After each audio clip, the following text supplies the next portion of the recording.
જય શ્રી કૃષ્ણ બધાને. Welcome to the Reesi diaries day 34. So આજે છે દિવાળીનો બીજો દિવસ અને અમે જઈ રહ્યા છીએ દ્વારકાધીશના દર્શન કરવા માટે. So let's go. It's 5 AM. We have to get ready quickly because જલ્દીથી અમારું જે વાહન છે એ આવી જશે અમને લેવા માટે અને પછી અમે ફેમિલી જોડે જઈશું દ્વારકાધીશના દર્શન કરવા માટે. ચલો તો મળીએ પછી રસ્તામાં. બસ તો પાછા આસપાસ બધા માટે બનાવ્યું ચા અને દ્વારકાધીશનું નામ લઈ અને અમે બધા નીકળી ગયા ઘરેથી. અને રસ્તામાં મસ્ત સનરાઈઝ વ્યૂ. આ ટોલવાળો પર્સન સૂઈ જ ગયો તો ટિકિટ આપતો જ નહોતો. પછી કોઈ બીજા પર્સન આવીને અમને ટિકિટ આપી અને અમે આગળ વધ્યા અને રસ્તામાં હરસિદ્ધિ માતાજીના મુવાવાળા દાદાના બહુ મસ્ત દર્શન કર્યા. અને આ અમારું વાહન અને મસ્ત મોર્નિંગનો સનરાઈઝ વ્યૂ. રસ્તામાં હાય હેલો હાવ યુ કરતાં કરતાં મોજ મસ્તી કરતાં દ્વારકાધીશના ભજનો સાંભળતા અમે બધ્યા ધીરે ધીરે આગળ. આમ બહુ મજા કરી રસ્તામાં પણ લિટરલી આમ પાછળ બેઠા અને વાહન બંધ પડી જતું હતું એટલે ભાઈઓએ માર્યા થોડા ઘણા ધક્કા અને બસ ભજન ગાતા જ અમે પહોંચી ગયા દ્વારકા. અને દ્વારકાધીશનું નામ લઈ અને અમે આગળ વધી રહ્યા કે હા નાથ બહુ મસ્ત દર્શન આપે. અને એવું જ થયું. દ્વારકાધીશના દર્શન એકદમ બહુ જોરદાર થયા. અને આ જો અમે જઈ દ્વારકાધીશ બોલતા વધ્યા આગળ અને બસ દ્વારકા પહોંચી જ ગયા. બહાર પણ એટલી લાઈન, અંદર પણ એટલી લાઈન, ચેકિંગ પહેલાં લાઈન, ચેકિંગ પછી લાઈન, મંદિરની સામે પણ એટલી લાઈન બિકોઝ પડદા બંધ હતા. પણ બહુ મસ્ત દર્શન થયા અને દ્વારકાધીશના દુખણા લઈ અને અમે વધ્યા આગળ નાસ્તો કરવા માટે. કર્યો નાસ્તો ગોમતીજીમાં બોળ્યા પગ અને આગળ વધ્યા અને દ્વારકાના બહુ મસ્ત દર્શન કરી અને અમે પહોંચી ગયા પછી શિવરાજપુર બીચ જવા માટે. શિવરાજપુર બીચે બહુ મસ્ત બધાએ કર્યું સ્વિમિંગ. પણ એનાથી પહેલાં મોસ્ટ ઇમ્પોર્ટન્ટ સ્વિમિંગ કર્યા પહેલાં બધાએ ક્લિક કર્યા બહુ મસ્ત ફોટોઝ. અમે પણ ગ્રુપ ફોટોઝ વિડીયોઝ બનાવ્યા અને પછી બધાએ બહુ મસ્ત સ્વિમિંગ કરી 2 કલાક અને પછી બધાએ મજા કરી અને નીકળી ગયા બહાર પણ પાછા સ્વિમિંગ કરેલા એટલે એના પણ પોસ્ટ ક્લિપ્સ લીધા થોડા ઘણા. અને પછી ત્યાં મળે એક 20 રૂપિયાની ડોલ કે જેમાંથી તમે નાહી શકો અને તમને પ્રોવાઈડ કરવામાં આવે એક ચેન્જિંગ રૂમ. તો બસ પછી એમાંથી બધાએ નાહી લીધું અને ચેન્જ કર્યા કપડાં અને અમે પછી નીકળી ગયા શિવરાજપુર બીચથી સુદર્શન સેતુ જોવા માટે. અને આ જો અમે બધા શિવરાજપુર બીચથી નીકળી ગયા છે. રસ્તામાં પણ થોડો ઘણો નાસ્તો કર્યો પણ છતાંય ભૂખ મટી નહીં બિકોઝ નાઈને વધારે ભૂખ લાગે. એટલે પછી રસ્તામાં એક હોટલે લીધો સ્ટોપ અને ત્યાંથી બધાએ જમ્યું કર્યું. જમવાની ક્લિપ ન લઈ શકે બિકોઝ લિટરલી બધા બહુ ભૂખ્યા થયા હતા. પછી જો ત્યાંથી નીકળ્યા સુદર્શન સેતુ જવા માટે અને પહોંચી ગયા સુદર્શન સેતુ. અને સુદર્શન સેતુ પણ લિટરલી બહુ એટલે બહુ જોરદાર. ત્યાં ફોટોઝ ક્લિક કરવા ગયા હતા સ્પેશિયલી બટ ફોન બહુ જ હીટ થતો હતો એટલે ફોટોઝ તો એટલા કોઈ ખાસ ક્લિક ન થયા. બટ આ હું બહુ મસ્ત વિડીયો બનાવતી આગળ વધું છું. મમ્મીએ સારો એવો વિડીયો લઈ દીધા મને 2-3 અને વિડીયોઝ લીધા થોડા ઘણા. ફોટોઝ તો એટલા સારા ક્લિક નહોતા થયા. બસ પછી આવી રીતના મસ્ત સુદર્શન સેતુના દર્શન કર્યા. સુદર્શન સેતુ જોયો. બહુ મસ્ત સુદર્શન સેતુ છે લિટરલી આમ મજા આવી ગઈ જોઈને. અને સુદર્શન સેતુથી પછી અમે બેટ દ્વારકા ન જઈ શક્યા બિકોઝ બપોરે બેટ દ્વારકાનું મંદિર હોય બંધ. એટલે બસ ત્યાંથી અમે આ ઘેટાના ટોળાને પાસ કરતાં વધ્યા આગળ નાગેશ્વર તરફ અને પહોંચી ગયા નાગેશ્વર લિટરલી આવી રીતના સર્ક્યુલરમાં 25 થી 30 લાઈનો છે.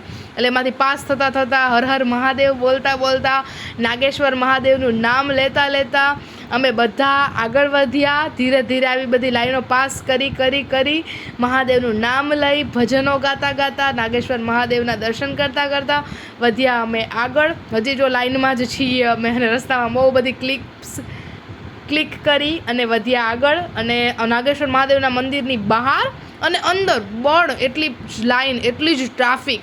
અને આ જો મસ્ત નાગેશ્વર મહાદેવના મંદિરમાં થઈ રહી હતી પૂજા અને અમે બધાએ કર્યા મસ્ત દર્શન નાગેશ્વર મહાદેવના.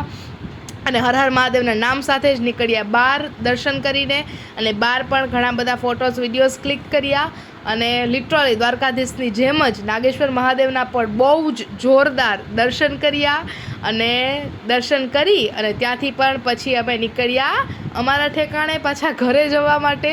અને રસ્તામાં પણ જાતે ટાઈમે પણ બધા બહુ જ થાકી ગયા હતા એટલે થોડા ઘણા સૂઈ ગયા. અને મહાદેવના અને દ્વારકાધીશના ભજન સાંભળતા ગીતો સાંભળતા પહોંચવા આવ્યા ઘરે. તેની પહેલાં એક લીધો નાનો એવો સ્ટોપ, પાણીની બોટલ્સ લીધી અને નાસ્તા પાણી લીધા બધાએ, ચા પાણી પીધા બધાએ અને ઘરે પહોંચી. અને આજે સેકન્ડ ડે ઓફ દિવાળી હતો તો પહેલાં લગાવ્યા દીવા મારી રંગોળીમાં. અને કાલે હતું બેસતું વરસ એટલે બેસતા વરસની પણ આ ન્યૂ રંગોળી ડ્રો કરી. દોરવા હતા ગણપતિ બાપા, પણ એ ન દોરી શકાયા બિકોઝ ટાઈમ બહુ ઓછો હતો. અને મસ્ત પૈકી જો આવી સાદી સિમ્પલ રંગોળી કરી અને આ પ્રોટેક્શન લગાવી દીધું રંગોળીમાં, જેથી કરીને સવાર સુધી રહે.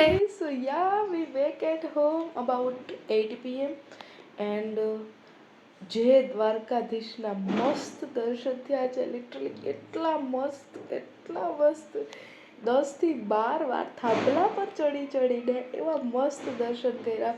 નજીકથી જઈને તો કર્યા, પછી વારંવાર પાછા થાંભલા પર ચડીને બહુ મસ્ત દ્વારકાધીશના દર્શન થયા. થોડું લાઈનમાં ઊભું રહેવું પડે, પણ વાંધો નહીં, મસ્ત દર્શન થઈ ગયા દ્વારકાધીશના. પછી ફોટોસ ક્લિક કર્યા. ચંપલ ગોતવામાં બહુ લપ થઈ ગઈ.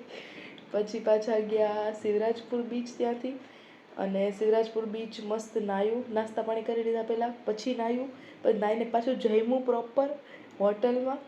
અને પછી ત્યાંથી ગયા બેટ દ્વારકા, એટલે મતલબ સુદર્શન સેતુ થ્રુ. પણ બેટ દ્વારકામાં તો બપોરે મંદિર હોય બંધ, એટલે મસ્ત સુદર્શન સેતુ એ ફોટોસ પાડ્યા, વિડીયોઝ ક્લિક કર્યા ઘણા બધા. અને પછી પાછા રિટર્ન થયા નાગેશ્વર જ્યોતિર્લિંગ. અને નાગેશ્વર જ્યોતિર્લિંગ એ નાગેશ્વર ભગવાનના નાગેશ્વર મહાદેવના મસ્ત દર્શન કર્યા. ત્યાં તો બહુ જ લાઈન હતી, આમ લિટરલી સર્ક્યુલર એક લાઈનમાંથી બીજી લાઈન, એવી અમે અંદાજિત 20 લાઈન જેટલી ફરી લીધી. અને પછી એ ફરીને અમે પછી ગયા નાગેશ્વર મહાદેવના દર્શન કરવા. એટલે નાગેશ્વર મહાદેવના પણ બહુ મસ્ત દર્શન થયા. અને રસ્તામાં જે મજા કરી વાત પૂછો, ફોટોસ લીધા, મજા કરી જોરદાર. અને થાક એટલો કંઈ ખાસ લાગ્યો તો હોય જ ઓબ્વિયસલી, હવે તો સૂઈએ પછી ખબર પડે, પણ મજા આવી ગઈ લિટરલી. અને આવી અને પાછું એટલું કામ કર્યું બિકોઝ જો આવી અને ચા બનાવ્યો પહેલાં તો મમ્મીએ. દિવાળી છે આજે, બીજો દિવસ, સેકન્ડ ડે ઓફ દિવાળી, તો દીવા લગાવ્યા મેં. પછી ફ્રેશ થયા, હેર વોશ કરી લીધા, જો ફ્રેશ થયા, એ બધું કામ કર્યું. જમવાનું આજે થોડું બહારથી મંગાવી લીધું, એટલે જમવાનું જમી લીધું. કાલે છે બેસતું વરસ, એડવાન્સમાં હેપી ન્યૂ યર, સાલ મુબારક બધાને. સો એના માટેની તૈયારી કરી, મુખવાસ ભરી લીધો, શરબત મંગાવ્યું અર્જન્ટમાં, એ બધું કામ કર્યું. વાસણ જો સવારે મેં બનાવી ગયા હતા મસાલા ભાત, મસ્ત મમ્મીએ જ બનાવેલા, એટલે એના થોડા ઘણા વાસણ થયા હતા. સવારે ચા બનાવ્યો તો, કોફી બનાવી હતી એના વાસણ, આ તે જે કંઈ પણ થયા હતા. આવીને પાછો ચા બનાવ્યો એના વાસણ, પપ્પાએ જમ્યું કર્યું એના વાસણ, એટલે આવીને બધાય વાસણ કર્યા. અને ઘરમાં બિરલાની ડમરી ઉડે એટલે મલક બધો કચરો, એટલે ઘરનું ચોખ્ખું કર્યું, બધું ક્લીન. કાલે પાછું બેસતું વરસ છે એટલે મોર્નિંગમાં બધું અરેન્જ કરવું થોડું મુશ્કેલ થાય, એટલે આજે અત્યારે જ બધું રેડી કરીને રાખી દીધું. અને કાલે બેસતું વર્ષ છે એટલે ઉઠશું સવારે વહેલા. બાકી હા, પછી મેઇન કામ જમીને બધું રેડી કરીને મેઇન કામ રંગોળી કરી. દોરવાતા ગણપતિ બાપા, પણ ગણપતિ બાપાને ન દોરાયા, અને એક સાદું એવું ફ્લાવર દોરી અને આજુબાજુ સાલ મુબારક અને સંવત 2081નું સ્વાગત કરી લીધું છે આપણે. અને ગણપતિ બાપા ન દોરાય એનું કારણ એ કે થોડો ટાઈમ કન્ઝ્યુમિંગ હતું ને જગ્યા ટૂંકી પડતી હતી રંગોળીની. અને હવે એટલે ટાઈમે 10 વાગી ગયા હતા. 10 વાગે હવે જો પાછું લીપવું અને ગેરું સુકાય તો બહુ ટાઈમ વેસ્ટ થાય લિટરલી. અને થાકી પણ ગયા છે, કેમકે સવારના 5 વાગ્યાની વાત છે, અને સવારના 5થી અત્યારના 11 થયા છે, એટલે હજી સૂતા 12 તો થશે જ, પાક્કું જ છે એ તો. એટલે પછી ટાઈમ કન્ઝ્યુમિંગ હતું, એટલે સાદું એવું ફ્લાવર દોરી અને મસ્ત રંગોળી કરી નાખી. એટલે રંગોળી ડન. મેઇન કામ, કેમકે કાલે છે બેસતું વરસ, કાલે બહુ મસ્ત રંગોળી હું કરતી હોય લિટરલી. બેસતા વર્ષમાં ગણપતિ બાપા હું જનરલી દોરું, પણ આજે ન દોરાયા, વાંધો નહીં, પછી ક્યારેક દોરીશું. અને હા, આ સાથે જ જો હવે હું બેઠી છું, વિડીયો બનાવું છું, અને હવે હું સૂઈ જઈશ. કાલનો દિવાળીનો વિડીયો પણ હજી સુધી અપલોડ કર્યો નથી, બિકોઝ ટાઈમ જ નથી મળ્યો. આજે તો સવારે નીકળી ગયા હતા. અને બાકી આજે રાજાધિરાજ અને નાગેશ્વર જ્યોતિર્લિંગના દર્શન કરીને લિટરલી આમ બહુ જ મજા આવી ગઈ. બહુ સરસ દર્શન થયા. બાકી શિવરાજપુર બીચ તો હતું જ, અને સુદર્શન સેતુ, એટલે બહુ મજા કરી આજે. બાકી કાલે મળીએ. હર હર મહાદેવ, જય માતાજી.